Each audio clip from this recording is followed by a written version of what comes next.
Look, I'm tired of pop music. The repetitive lyrics about small, shallow things, the recycled beats and annoying background noise, these auto-tuned vocals, and the selling of this image that you have to be beautiful to make it in society. These songs are shoved down our throats and we're supposed to say, yeah, I'll pay for his garbage. Please, Mr. Major Record Label, give me more. It's sickening. I'm reminded of a lyric from one of my favorite bands. Kill pop, turn down the radio. Yeah, that's a pretty good idea. Music fans complain about terrible songs becoming famous.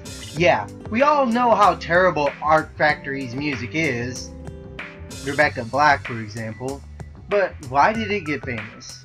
Let's take a look into viral videos. The internet is a fascinating place, filled with anonymous hate comments and videos of cats. But once something becomes viral, everyone and their grandmother knows about it. A person sees this viral video and thinks to him, herself, haha, look how stupid this video is, and shares it with their friends. Then their friends share with their friends, etc., etc., thus making the video wildly popular. Lately, I've heard people complain about the state of music as it is today, and complain that good music is hard to find. Yeah, it is, cause once you find it, you don't share with your friends. You'd rather show them something similar to Rebecca Black to torture their ears instead of finding a new band that you really enjoy, you fucking assholes. I've sat there and wondered why certain bands who make good legitimate music become left in the dark and never noticed. It's because fans are what make the music. The fan decides who becomes famous and who doesn't. The record labels sometimes have a hand in it, yeah, pushing whatever new garbage they came up with down your throat, playing it on radio station, pushing ads in your face. But ultimately, it's the fans who decide. Frankly, I wish music fans had more of a mind to share new music rather than to share whatever was popular on Vine or YouTube.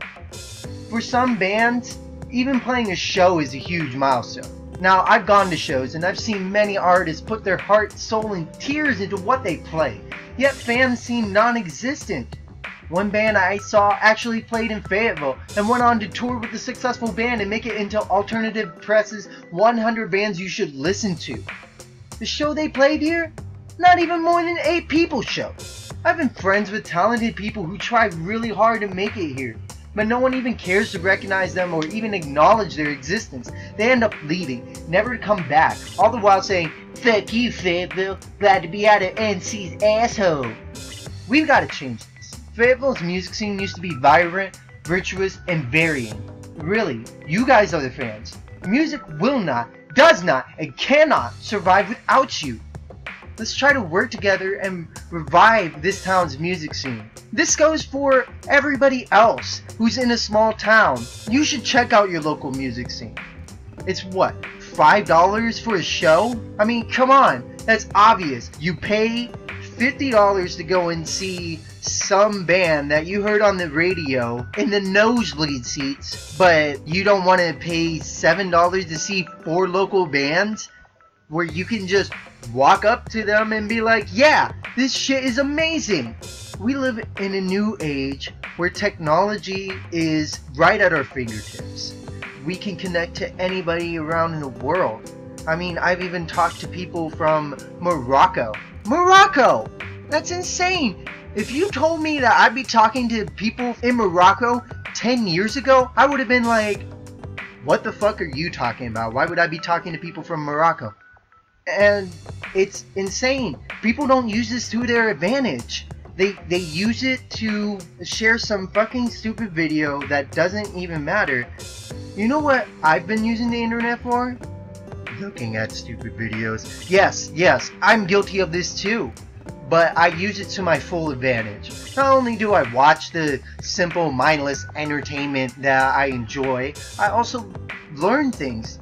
Wikipedia, YouTube, any website. You could literally type in Google how to do something and you could find more than 100 websites on how to do it.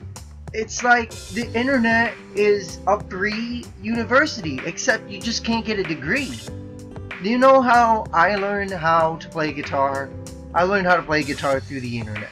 I learned how to record through the internet. I've learned how to be an engaging person over the internet. I've learned how to tie ties. I've learned how to become more social at events. And it's like people just ignore all of that. They just go on with their daily lives trying to find something that makes them happy for at least 5 seconds instead of bettering themselves as a person. And in this new age, music is getting left behind. I'm afraid of what it's going to become in the near future. Will there be something that totally revives the music scene and creates a new utopia for music? Will music just die down and not even become a part of our daily lives? Yeah, I know music isn't that important, but I have a heavy hand in involvement of music.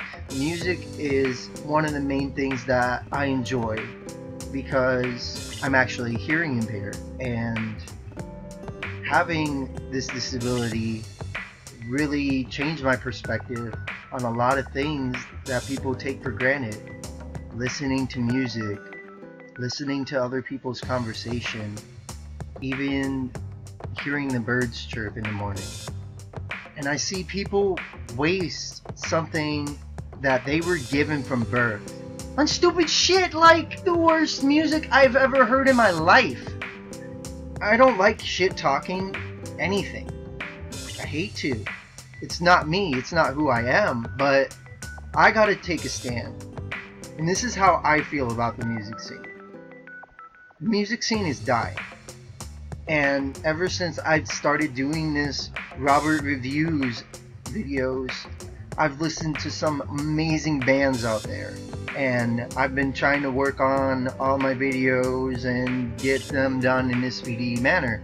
But again, this is something I just do for fun. You see, I want people to come together and actually support the music scene. Not just, you know, stuff that's heard on the radio that doesn't really get played a lot. Just take the time to go down to your local bar, pub, scene, whatever you have, and see what bands are playing. They don't have to be in a genre you don't even like. Most places usually have a punk night, an alternative night, so on and so forth. This doesn't have to just apply to people who only listen to like heavy metal and all that stuff. I'm trying to appeal to the music. The music has so many different genres and so many different fans. And like I said before, the fans are what makes the music. If the fans get lazier and lazier, it gets harder and harder for new bands, new artists to come up and try to make a stake in the world of music. That's it for my real talk. I hope that you guys listen to this and it's touched you in some way, and that you'll realize that music is lifeless without the fans. The fans are what makes the music. And you just can't go around supporting crappy music. It's not right.